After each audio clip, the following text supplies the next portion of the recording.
Hello students, how are you? Very good students. अब हमें prism का डिस्कशन करना है कि प्रिज्म में रिफ्रैक्शन कैसे होता है, उसके डिफरेंट रिजल्ट्स क्या हैं, ये हम डिस्कस करेंगे। अभी प्रीवियस क्लास में मैंने डिस्कस किया था कि प्रिज्म क्या है, प्रिज्म को हम डिफाइन कैसे करें, प्रिज्म में जो है रिफ्रैक्शन कैसे होता है, और प्लेन ग्लास स्लैब और प्रिज्म के रिफ्रैक्शन में डिफरेंस क्या होता है, ये हमने डिस्कस किया था। हमने आपको ये बताया था कि कोई भी ट्रांसपेरेंट मटेरियल जिसमें दोनों रिफ्रैक्टिव सरफेस आपके प्लेन और नॉन पैरेलल होते हैं, उसे हम क्या बोलते हैं? प्रिज्म बोलते हैं। क्या बोलते हैं? प्रिज्म बोलते हैं। तो आइए हम प्रिज्म में देखें कि क्या क्या रिजल्ट हमारे लिए इम्पोर्टेंट है। पहला रिजल्ट है हमारे लिए n = sin a + dm upon sin a अपान 2। यहाँ पर n क्या है? रिफ्रैक्टिव इंडेक्स है। किसका? प्रिज्म के मटेरियल का। किसके रेस्पेक्ट में? जिस मीडियम में वो रखा हुआ है। यहाँ पर एयर के रेस्पेक्ट में ग्लास का रिफ्रैक्टिव इंडेक्स है। a क्या है? प्रिज्म एंगल है। dm क्या है? मिनिमम एंगल ऑफ डेविएशन है। dm क्या है? मिनिमम एंगल ऑफ डेविएशन है। सेकेंड डेरिवेशन है angle of minimum deviation equal to n - 1 into a। Third है graph between angle of deviation and angle of incidence. Okay, ये three result important है prism के लिए। आइए हम इन तीनों का वन बाय वन डिस्कस करते हैं कि कैसे इनको डिराइव करें।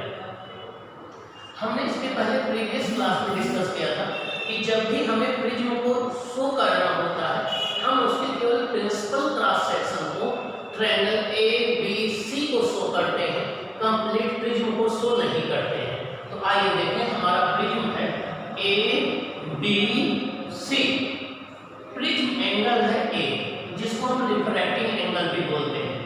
बेस प्रिज्म का है बीसी, बेस प्रिज्म का है बीसी।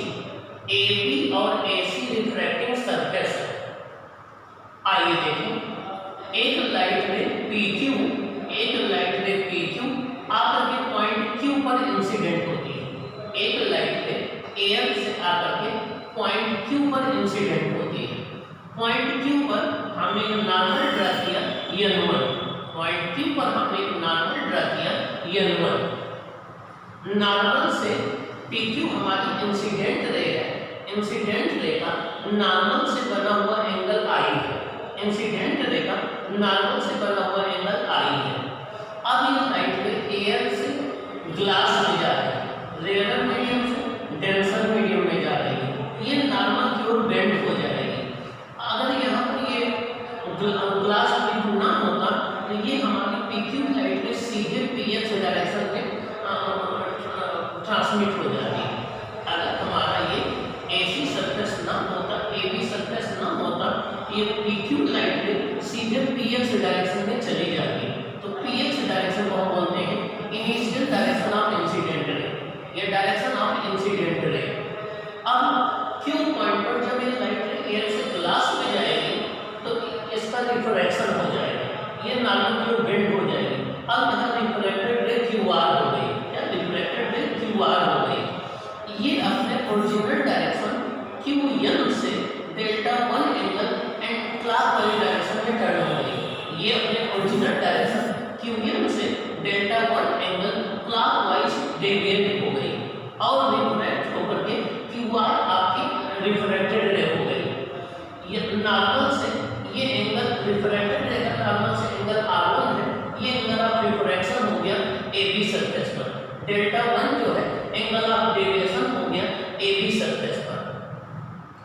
अब ये लाइट रे QR जो रिफ्रैक्टेड रे है प्रिज्म के AC सरफेस के पॉइंट R पर इंसिडेंट होती है। अब पॉइंट R पर इसका फिर रिफ्रैक्शन होगा। अब ये ग्लास से एयर में जाएगी। यहाँ पर हमने नॉर्मल n2 ड्रा कर दिया। n2 से इस रे का एंगल R2 है। R2 एंगल ऑफ इंसिडेंस हो जाएगा सरफेस AC के लिए। और जब ये जाएगी ग्लास से एयर में तो नॉर्मल से दूर हट जाएगी। यहाँ पर आपकी RS जो है इमर्जेंट रे हो गई। RS इमर्जेंट रे हो गई, जिसका नॉर्मल से एंगल E है, जिसको हम एंगल ऑफ इमर्जेंस बोलते हैं, जिसको हम एंगल ऑफ इमर्जेंस बोलते हैं।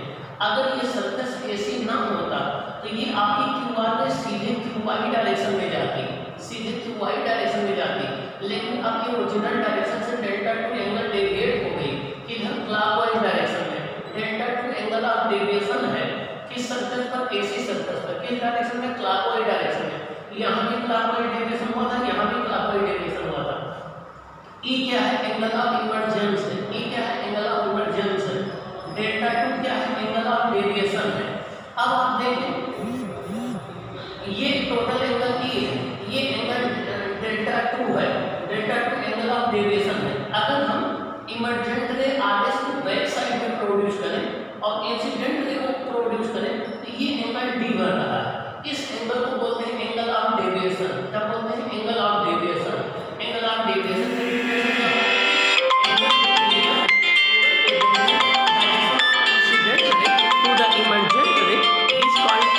deviation, angle between the direction of incident ray and direction of emergent ray is called angle of deviation.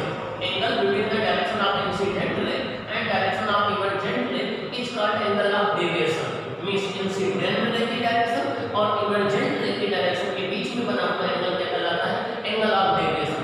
इसको किससे डिनोट करते हैं, D से। किससे डिनोट करते हैं, D से।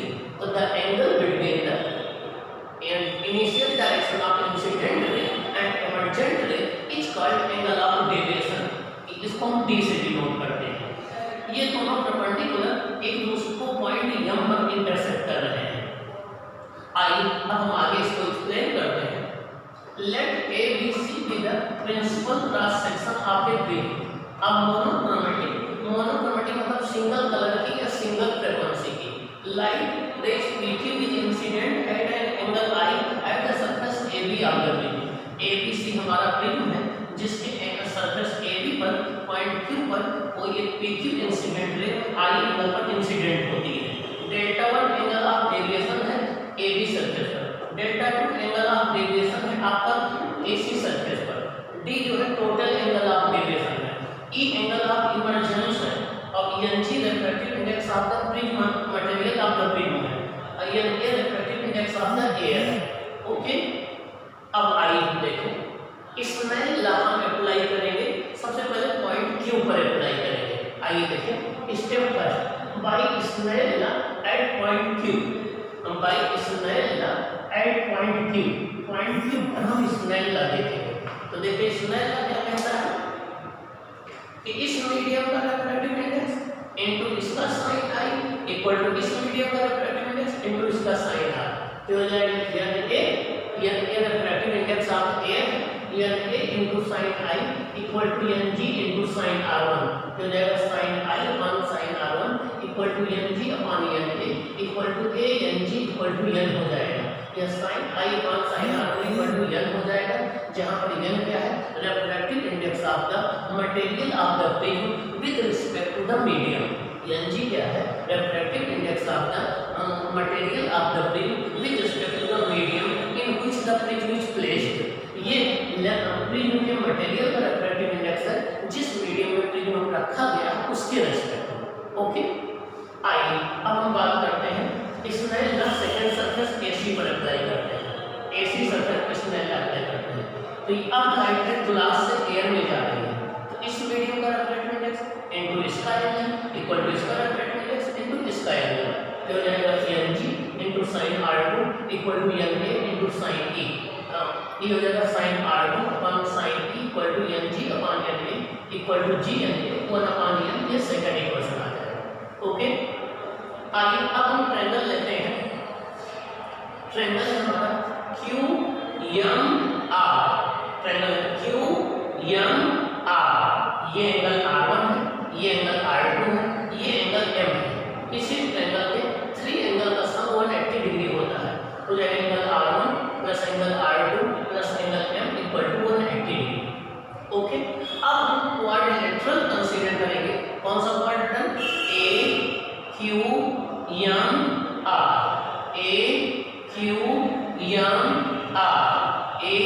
AQMR। अब यहाँ पर देखिए ये एंगल टोटल 90 है, ये एंगल 90 है, ये एंगल आपका और किसी क्वाड्रिलेटरल के 4 एंगल का सम 360 डिग्री होता है। तो आपका हो जाएगा angle A plus angle Q, angle A plus angle Q plus angle M plus angle M plus angle R equal to 360 degree. Angle A plus angle Q कितना है 90 degree, angle A plus 90 degree plus angle M plus angle R कितना है 90 degree equal to 360 degree. Angle A plus angle M equal to 360 minus 180, angle A plus angle M equal to 180 degree. ये fourth equation आ गया। अब आप देखिए equation third में भी angle r1 plus angle r2 plus angle m 180 degree है। यहाँ भी angle a plus angle m equal to 180 degree है। दोनों इक्वेशन को हम इक्वेट करा दें। हमारा आ जाएगा angle r1 plus angle r2 plus angle m equal to angle a plus angle m। Angle m cancel हो जाएगा तो r1 प्लस r2 ये आ जाएगा। इसका मतलब हो गया इस एंगल का सम प्लस इस एंगल का सम प्रिज्म एंगल के इक्वल होगा। r1 प्लस r2 का सम किसके इक्वल होगा, प्रिज्म एंगल a के इक्वल होगा। तो r1 plus r2 equal to a आ गया। ये इक्वेशन फिफ्थ बन गया। आइए नेक्स्ट स्टेप देखते हैं। देखिए एंगल p, देखिए एंगल p q n1 ये एंगल i है, ये एंगल i है। ये टोटल एंगल आपका, ये टोटल एंगल i होगा, ये टोटल एंगल i होगा। ये r1 है तो ये i माइनस r1 हो जाएगा, ये i माइनस r1 हो जाएगा। आपका ये टोटल एंगल e है, ये टोटल एंगल e होगा।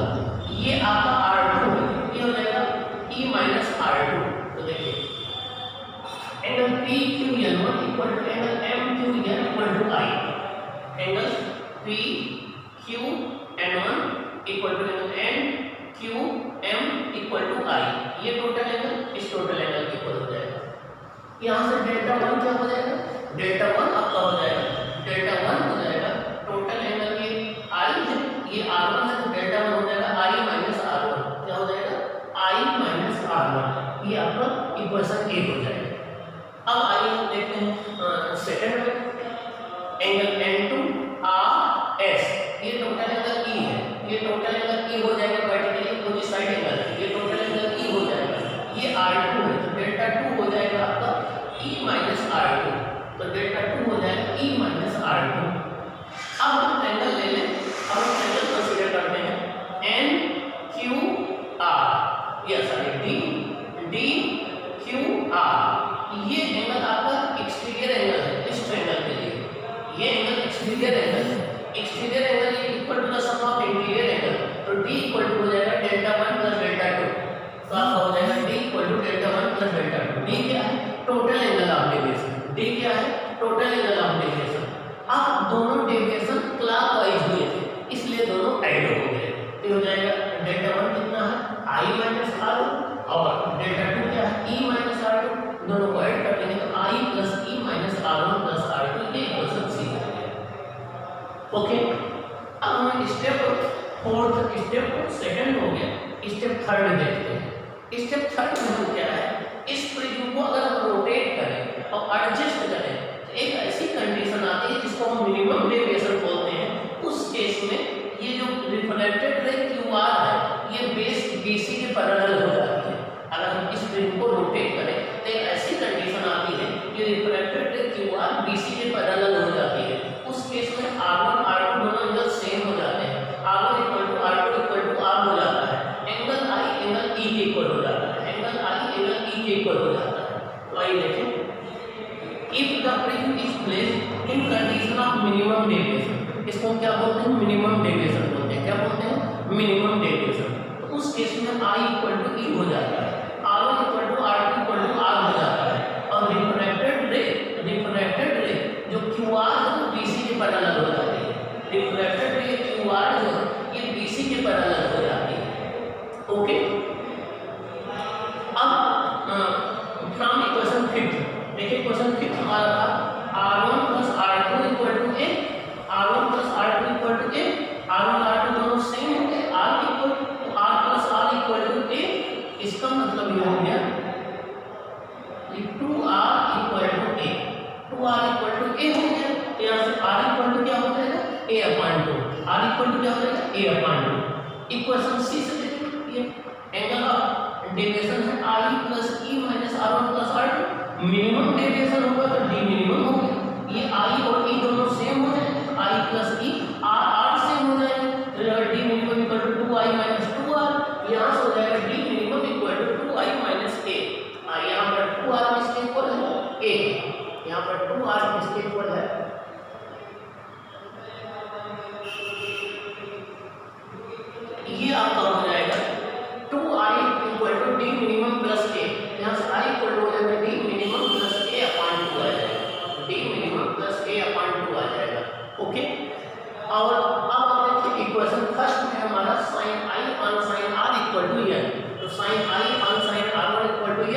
मिनिमम डेविएशन में आर की इक्वल है sine I one sine R equal to N.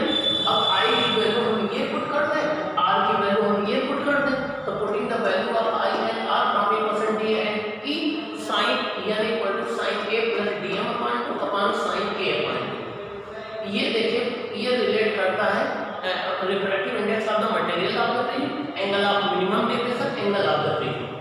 अब देखिए if I and R are small, अगर हम मान लें कि angle of incidence angle of refraction small है तो sin i equal to I हो जाएगा, sin r equal to r हो जाएगा, तो n इक्वल टू हो जाएगा sin a plus dm upon 2 upon sin a upon 2, ये हो जाएगा a plus dm upon 2 upon a upon 2, ये हो जाएगा n into a upon 2 equal to n plus a upon 2, 2 cancel हो जाएगा, d मिनिमम हो जाएगा n a माइनस a, तो d मिनिमम हो जाएगा n माइनस 1 इनटू a, ये आपका सेकंड रिजल्ट आ जाएगा। क्या आ जाएगा? सेकंड रिजल्ट आ जाएगा। अब यहाँ से हम देखें कि मिनिमम डेविएशन किन दो बातों पर डिपेंड करता है। एक तो refractive index of the material of the prism पर डिपेंड करता है, एक refractive index of the material of the prism पर डिपेंड करता है, एक प्रिज्म एंगल पर डिपेंड करता है, एक refractive index of the material of the prism पर डिपेंड करता है, एक एंगल ऑफ द प्रिज्म पर डिपेंड करता है।